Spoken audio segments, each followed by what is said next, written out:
मी दत्तवाल दत्तवाल बोलते। एक कहाणी सांगणार आहे एका मुलाची। एक मुलगा एका मुलीवर प्रेम करत होता, पण तो प्रेम करता करता नंतर तो स्वतः दुबईला गेला मुलगा, आणि मुलाची बायको इथेच राहिली।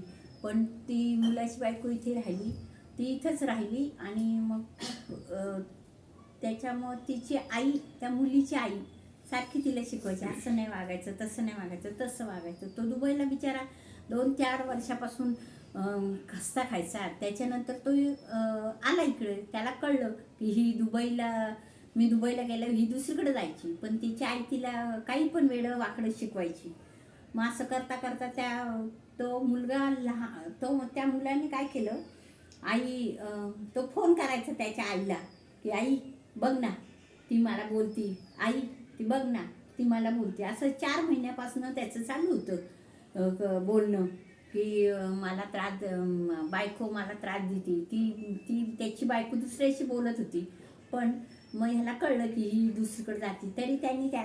तरी त्या मुलांनी त्या मुलीला क्षमा मागितली, म्हणे जाऊ दे, आता मागचं झालं गेलं सोडून दे, तू त्याच्याऐवजी हे कर, पुढे चाल, म्हणून सोडून द्यायला लावलं। पण नाही ऐकलं, तर तिने 3-4 महिन्यापासून त्यांनी त्याच्या आईला इतका त्रास दिला, आई बघ ना, ती त्याच्याशी बोलते, आई ती। मग एक दिवस काय झालं, तो मुलगा वेडा होऊन गेला, डोक्यातनं गेला कामातनं। इतका 27-28 वर्षाचा मुलगा, दुबईला काम करणारा मुलगा, आणि पगार त्याला 2.5 लाख होता। पण तो इथं आल्यानंतर, म्हणजे परदेशातनं इंडियात आल्यावर त्याने बायकोकडं राहिला, त्याची 2.5 लाखाची नोकरी सोडून दिली आणि इथं राहू लागला।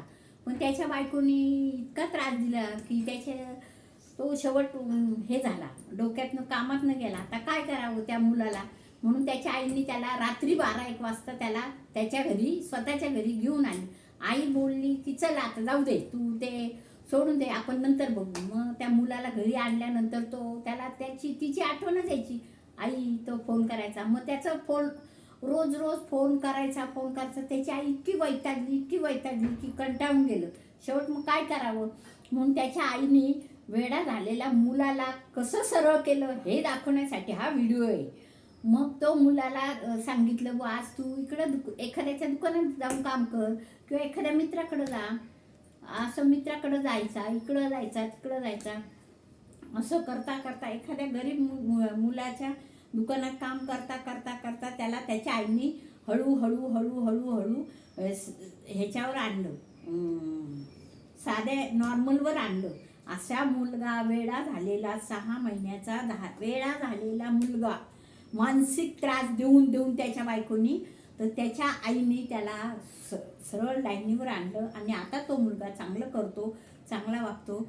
आणि पण जर सगळ्यांच्या आयांनी मुलींना एकाच्या 2 सांगून जर हे असं केलं तर असं चालत नाही। मग त्या मुलांनी त्या मुलीचा नाद सोडला आणि सगळं नीट झालं, अशी त्या मुलाची कथा। पण आज वेड्या झालेल्या मुलाला त्या बाईंनी कसं सरळ आणलं, एकही डॉक्टरला गेली नाही, काय नाही, फक्त स्वतः तिने गोड बोलून त्याला दुसरीकडे विचलित करायला लावलं, मन त्याचं विचलित केलं, त्याच्यामुळं तो सुधारला, त्याच्या आईमुळं सुधारला, हे मला सांगायचंय। आणि परत तसंच मुलींच्या आईने मुलींच्या संसारात ढवळाढवळ करू नये, आणि तसेच मुलींना सांगावं की नाही गो, हा चांगला नाही वागत, घे घटस्फोट। प्रत्येक वेळेस प्रत्येक मुलीकडनं घटस्फोट घ्यायला लावायचा आईने, आणि मग आई ही अशी कशी आई असती हे मला काही समजत नाही। म्हणून मी सांगते, मुलीच्या आईने कुणाच्याही मुलीच्या संसारात ढवळाढवळ करू नये, त्या मुलीचा संसार होऊ द्यावा, हीच माझी नम्र विनंती। संपला माझा।